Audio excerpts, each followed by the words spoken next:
So today's topic is going to quite simply be working in the industry, but more precisely looking at the work or not work that's out there for photographers, and in particular the money that's offered to photographers, and how there's a complete disconnect between expectation of quality of photography and experience and the money that companies are willing to pay photographers. I do a lot of research in my line of work, and I see quite often really poorly paid jobs that are advertised for people who have got masses and masses of experience. Whilst I'm looking for freelance work, I always come across staff photography jobs, and 9.995 times out of 10, the pay for these jobs and for the conditions which are offered within the job are pretty horrific. So what I'm going to do today is look at the problems within photography, really about how we find work, why work is so poorly paid, the reactions we've had to that over the years, and maybe I can find a few solutions. But the solutions part, you'll discover that we're all in it together. There are no solutions without being in it together. So we'll get to that shortly. But really, I wanted to talk about work. I'm going to start off by talking about some of my own experience, but then I'm going to get into jobs, and we'll look at some jobs and some job specs and some financial rewards for those job specs, and how photographers in the main are shafted and poorly treated, and see what you think about it as I go along. So in photography, there are a few different routes into employment, and by employment I mean earning money from it. And what I don't mean by that is calling yourself a professional photographer and expecting that suddenly you're going to be buying a Ferrari. The word professional is a little bit of a misnomer. I've started using it again. I don't quite know why. I'm going to have to get rid of it. But all professional means really is that you earn a few bob from it. You do it for a living. It doesn't equate to you being any good. So I try to avoid that phrase photography if I can. But I have got sucked back into using it recently, to my shame.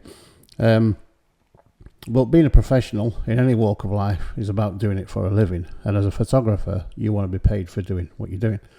And quite often, particularly people who are just coming into the industry trying to find their feet,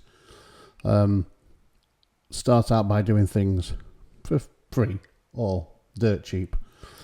And what tends to happen is they then never elevate above that, because everybody is expecting them to keep at the same rate or at the same price forever, regardless of more experience gain, regardless of cost of living, regardless of all those other things that play into time. So the first mistake all photographers make, and I made this as well, was thinking that you've not been going that long, you shouldn't be charging too much for it. But what you need to think is, should I be charging at all, or should I be charging what I'm worth? And what I mean by that is, if you're offering photography which is substandard because you're not charging what you think you're really worth for it, then why are you charging somebody at all? Let me see if I can find an example. If you had let's say a young apprentice car mechanic who had seen his mentor change a couple of wheels, or maybe change a battery, do an oil change, and decided to earn a few bob on the side, he would do it himself at home at weekends and in the evenings or whatever. And he had some of the tools and some of the experience. But because he was new, he was charging, let's say, 30 quid for a full service. And the garage might charge 200, 300 quid for a full service. Why is he only charging 20 and 30 quid? If he can perform a service to the level that a garage can, which is the only reason he will be doing it, Why is he not charging 300 quid? All right, let's say he knocks a few bob off for, no premises, all them other bits that come with owning a garage. But why is he doing it so dirt cheap?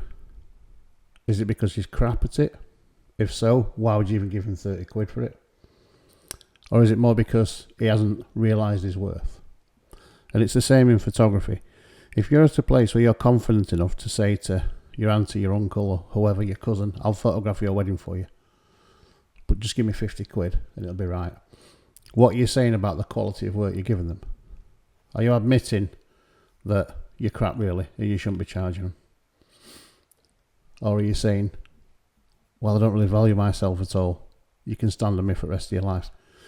Because Auntie and Uncle Jim are never going to give you 2,000 quid for doing the wedding, or the sister, daughter, son, friend's wedding, once you've done it for 50 quid. They're just not. And even if you become a world famous photographer, your friends, family, people who you've worked with on low rates initially are going to always assume they get family rates, mates rates, and never appreciate what you do.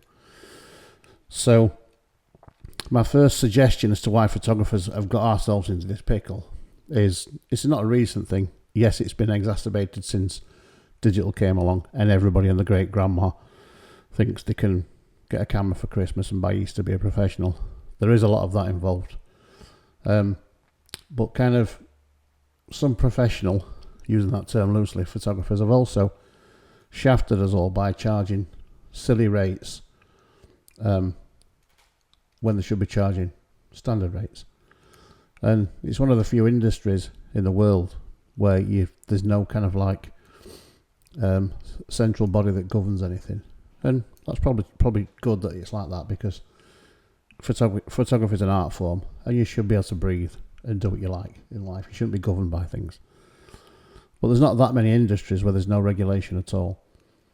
And so photography, until all photographers realise that they have worth, or they shouldn't be charging anything yet, until that happens, we're always going to get shafted. Pete's always going to be shafting you because Pete doesn't know any better, and Pete's maybe desperate for that 50 quid this week. So one of our biggest problems is self-inflicted.